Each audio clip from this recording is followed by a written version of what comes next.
Pak Cio, apa komentar Anda tentang MBG yang diberhentikan sementara?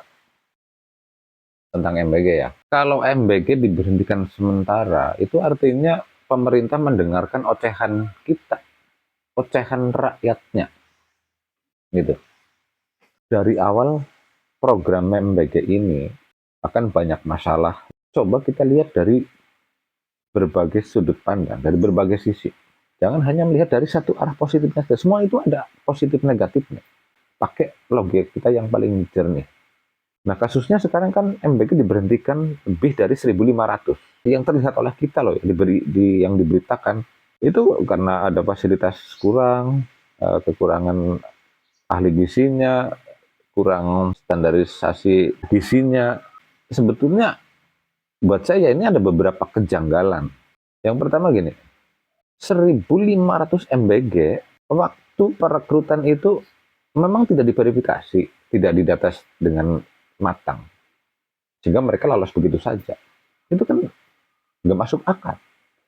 Kalau 10 atau 20 SPPG, ya, itu mungkin wajar lah ada kesalahan. Ini 1.500 lebih loh.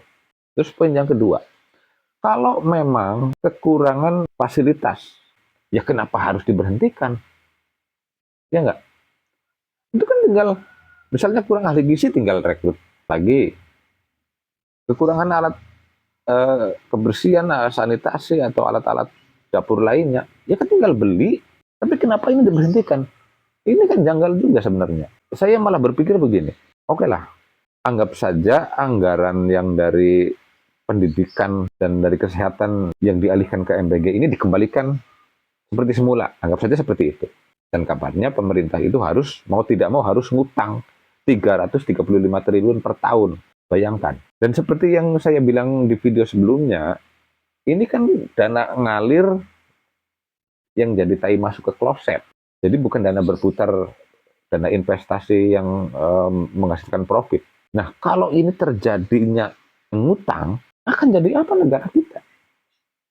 Satu tahun seperti itu, satu tahun 335 triliun. Padahal program MBG ini kan, tak taruhlah baru berjalan satu tahun lah, anggapnya satu tahun, itu pun belum tentu menyeluruh. Jadi permasalahan yang ditimbulkan sudah sedemikian runyam kan, banyak korupsi, banyak markup. Nah, kalau negara nggak ngutang, kemudian anggarannya itu akan dari mana? Coba bayangkan. Jadi menurut saya kondisi sekarang diperhatikan ini adalah karena negara ini sedang memikirkan anggarannya ini mau dari mana.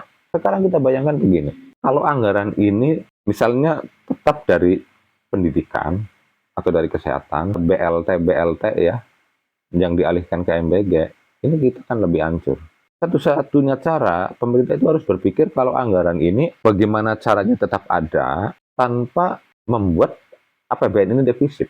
Bahkan para ekonom memprediksi akan terulangnya krisis 98. Nah, sekarang kalau itu terjadi, dolar itu akan mencapai 22.000. Ini ekonom yang bicara loh, mereka yang ngerti ekonomi, pengamat ekonomi. Nah, kalau terjadi krisis, dolar benar-benar mencapai di atas 20.000, apa yang akan terjadi? Sebelum krisis 98, makan di warteg udah sama ayam itu Rp1.000. Tapi setelah krisis moneter, sekarang harga berapa? Makan sama ayam di mana-mana itu lebih dari Rp10.000. Bener nggak? Naik 10 kali lipat lebih. Nah, kalau terjadi krisis moneter, sekarang harga seperti ini. Kalau naik 10 kali lipat, bayangkan, apakah penghasilanmu juga naik 10 kali lipat? Nggak bakal. Makanya lu harus pikir jangka panjang. Jangan melihat dari sisi positifnya karena lu adalah pendukungnya, karena lu adalah koalisinya. Pikirkan baik-baik. Dan seharusnya koalisi itulah yang paling keras mengkritisi, karena dia bagian dari internal. Kalau oposisi yang mengkritik habis-habisan, wajar karena mereka cari panggung. Perhatikan itu. Jadi satu-satunya cara itu memangkas tunjangan-tunjangan para pejabat ini. Bahkan tadi malam saya melihat pidato presiden, dia mencontohkan di Pakistan. Jadi di sana itu anggaran-anggaran tunjangan DPR, ya pejabat-pejabat tinggi negara ini dipangkas, dialihkan untuk itu. Terjadi banyak pemangkasan-pemangkasan untuk hal-hal seperti itu.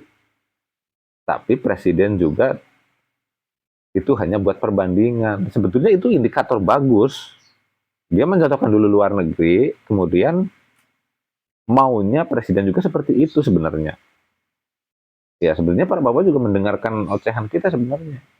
Hanya saja nggak mungkin presiden langsung main potong-potong-potong ini. Nggak mungkin seperti itu. Ya kalau di kita kan nggak enak lah, nggak etis lah, ini itulah. Banyak terjadi keributan nantinya. Tapi semua program ini sudah terlanjur. Jadi mau tidak mau ya memang harus dipikirkan anggarannya. Nah inilah yang saya bilang, tanpa perencanaan yang matang. Akibatnya ya seperti ini. Oke, MBG katanya uh, menciptakan lapangan kerja. Betul, tapi di sisi lain juga mematikan lapangan kerja buat mereka-mereka yang punya kantin sekolah, buat mereka yang dagang di lingkungan sekolah. Terus yang kedua, membuat para petani sayur dan sebagainya ini mudah mendapatkan konsumen.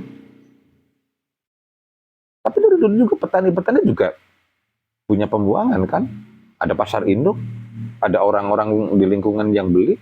Jika MBG ini berjalan dengan baik, tanpa membuat APBN defisit drastis, APBN tetap aman, ya. Kemudian anggaran pendidikan, anggaran kesehatan seperti semula, MBG kalau standarnya sudah benar, ya, dari tingkat gizinya, kemudian tata kelolanya yang baik, tingkat kebersihannya yang baik, meminimalisir terjadinya keracunan, bisa menjadi investasi jangka panjang. Kalau memang memenuhi standar gizi, bisa menciptakan generasi kedepannya yang lebih baik. Dan menurut saya, jadwal diseragamkan di seluruh. Jadi hari ini menunya ini, besoknya menunya ini. Menurut saya itu jauh lebih baik, lebih mudah terkontrol gitu dari pusat gitu. Karena apa? Karena sama. Jadi jika terjadi sesuatu diaudit, ini nanti lebih mudah gitu. Sebaliknya, tata kelolanya buruk, kebersihannya kurang, rekrutmen dari pekerjanya asal-asalan, nanti banyak terjadi masalah, malah jadi bumerang. Paham ya?